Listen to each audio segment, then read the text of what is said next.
তোমাদেরকে বলেছিলাম না যে পোলাও নয়, ভাপা পুজো। আমার বর বলে দিয়েছে যে কিভাবে কিভাবে বানাতে হবে, সেইভাবে বানিয়েছি। দেখা যাক কেমন হয়েছে। এরকম এখানে দিয়েছি আলু চোখা। দেখাও দেখাও দেখাও, আলু চোখা দিয়েছি। আর এই যে দিলাম পেঁয়াজ, দুটো পেঁয়াজ দিলাম। তারপরে আসল জিনিসটা দেবো, যে সরে নিয়ে এসো, এখানে এসো, ক্যামেরা এখানে এসো। এই যে দেখো, সাথে এক্সট্রা করে কি বলে না, পেঁয়াজ কালি আর আলু ভাজা করেছি। এই যে এখানে দিয়ে দিলাম পেঁয়াজ কালি আলু ভাজা। ঠিক আছে, পুরো গরম গরম।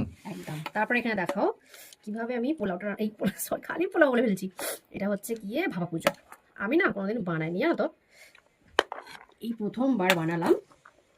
নিশ্চয় খেয়েছো, ভাবে যে সবাই খায়, কারণ এই শীতের সময় মরশুমে যত রকমের সবজি থাকে সবারই তো খাওয়া হয়ে গেছে, ট্রাই করা হয়ে গেছে।